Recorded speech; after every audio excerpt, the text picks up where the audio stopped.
नमस्कार, मैं हूं सौलज्य भी। आप देख रहे हैं नेशन वन।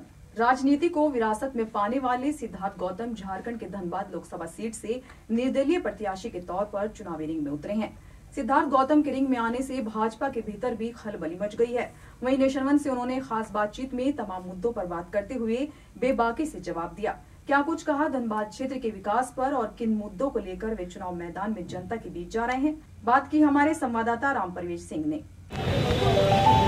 हम बात करते हैं धनबाद के लोकप्रिय और युवा नेता सिद्धार्थ गौतम जी से। आने वाले लोकसभा चुनाव में वो 22 तारीख को अपना नामांकन दाखिल करने वाले हैं। सिद्धार्थ गौतम जी धनबाद के एक जाने माने चेहरे हैं और राजनीति इन्हें विरासत में मिली है। बात करता हूं कि धनबाद के विकास के लिए, झारखंड के विकास के लिए वो किस तरह का प्रयास करेंगे। मैं उनके ही जुबान से ये बात जानना चाहता हूँ। सिद्धार्थ जी, आपने लोकसभा चुनाव लड़ने का निर्णय लिया है। लंबे समय से आपका परिवार जो है जुड़ा हुआ है, तो धनबाद के विकास को लेकर के किस तरह की आपके अंदर भावना है, किस तरह का आप इच्छा रखें धनबाद के लोग? धनबाद लोकसभा क्षेत्र एक ऐसा क्षेत्र है जहाँ पर असीम संभावनाएं हैं। देश के विकास में धनबाद लोकसभा क्षेत्र का एक बहुत ही महत्वपूर्ण योगदान है। हजारों हजार करोड़ की रॉयल्टी धनबाद से सरकार को जाती है, जो कि हमारे देश के विकास में उसका उपयोग होता है। स्टील का सेक्टर हो, कोयले का सेक्टर हो, रेलवे का सेक्टर हो, लेकिन उस बदले में धनबाद का योगदान तो पूरी तरह से देश के विकास में है। लेकिन धनबाद का जो विकास होना चाहिए, मैं समझता हूँ कि वो नहीं हो रहा है। इससे धनबाद उपेक्षित है और धनबाद का एक जिम्मेवार नागरिक होने के नाते यह मेरा कर्तव्य है कि मैं इस आवाज़ को उठाऊँ। और इसीलिए मैंने लोकसभा चुनाव लड़ने का मन बनाया है।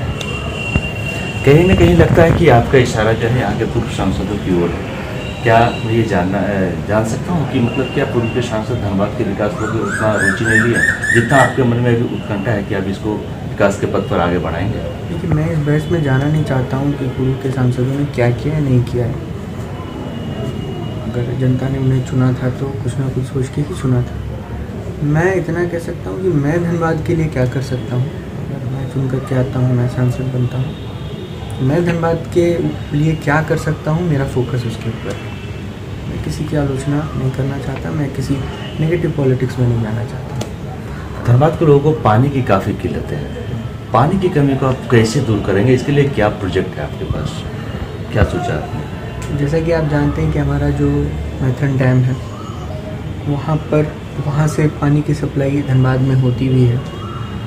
हमारी जो बंद पड़ी खदानें हैं, जिनका अच्छे से अगर उपयोग किया जाए तो कम से कम पेट वाटर हम लोगों को दे सकते हैं, लोगों को सप्लाई किया जा सकता है। अगर ये सारी चीज़ें अगर इनको एक सिस्टमेटिक तरीके से लाइन अप किया जाए, मैं समझता हूँ पानी की समस्या को भी बहुत हद तक कंट्रोल किया जा सकता है। बेरोजगारों की एक लंबी फौज भी है धनबाद में। बेरोजगारी दूर करने के लिए आप क्या विचार किए हैं? उसके लिए रोजगार कहाँ से उपलब्ध करवा पाएंगे? धनबाद एक कोल बेल्ट है।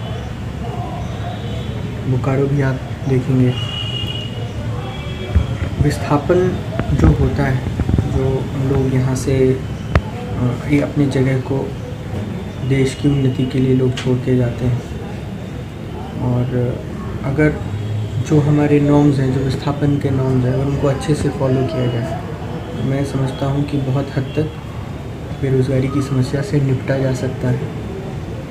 रही बात यहाँ पर जितने उद्योग हैं, अगर थोड़ा सा ध्यान उन उद्योगों के ऊपर दिया जाए, उन्हें बल प्रदान किया जाए, तो मुझे लगता है कि बहुत स्कोप है लोगों को रोज़गार मुहैया कराने में।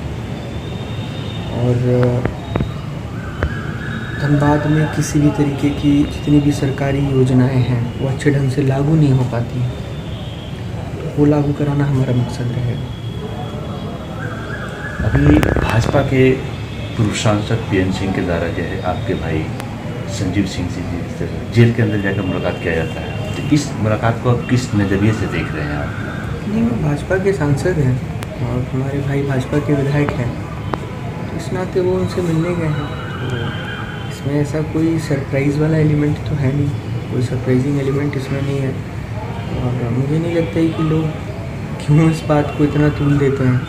भाई वो भाजपा के विधायक हैं, वो भाजपा के सांसद हैं, वो मिलने जाते हैं। जैसे कि आपके लोकसभा चुनाव लड़ने की सुगबुगाहट जैसी धनबाद की धरती पर जो ये बात फैली, वैसी जो पीएन सिंह के अंदर इस बात की बेचैनी हो गई कि अब क्या होगा। तो एक ब्रह्मास्त्र के रूप में जो है वो संजीव सिंह से जाके जेल में मुलाकात करते हैं ताकि आपके उम्मीदवारी को रोका जा सके, लेकिन बावजूद जो है आपके उम्मीदवारी को रोक पाने में नाकाम रहे।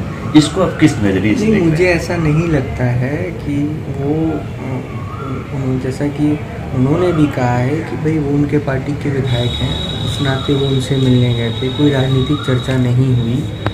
तो मुझे नहीं समझ में आता है कि लोग इसे फिर दूसरे मुद्दों से क्यों जोड़ देते हैं। और रही बात चुनाव लड़ने की, तो चुनाव लड़ना तो सबका लोकतांत्रिक अधिकार है, मेरा भी है, आपका भी है। तो अब चुनाव लड़ने से तो कोई किसी को रोक नहीं सकता है जब तक वो खुद ना चाहे। जी, आप चुनाव जैसे लड़ रहे हैं तो लोगों के लिए जो है आप अगर जीतते हैं चुनाव तो क्या रहेगा कि आप किनके साथ आप जाएंगे, ऐसा कुछ आपने निर्णय लिया है क्या? आप चूँकि निर्दलीय प्रत्याशी हैं और धनबाद के लोगों के मन में भी काफ़ी आशाएं हैं और उम्मीद है आपसे, इस उम्मीद को और आशा को आप कैसे पूरा करेंगे धनबाद के लोगों का? हमारा गठबंधन जो है वो धनबाद की जनता से, और यदि हम चुन करके आते हैं तो हमारी प्राथमिकता है धनबाद, और इसी मुद्दे पर हम चुनाव लड़ रहे हैं। तो ये तो अब हाइपोथेटिकल क्वेश्चन है, कब कहाँ जाएंगे, किसके साथ जाएंगे।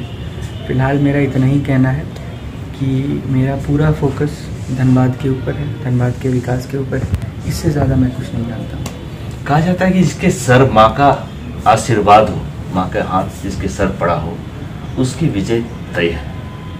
तो माँ कुंती देवी का आपके सर पे जब हाथ है तो माता के आशीर्वाद को आप किस तरह से देख रहे हैं और कितना आश्वस्त हैं अपने जीत के प्रति आप? जनता का अभूतपूर्व स्नेह हम लोगों को मिल रहा है और समर्थन मिल रहा है। मुझे लगता है कि हम अच्छी स्थिति में हैं और हम चुनाव जीतेंगे।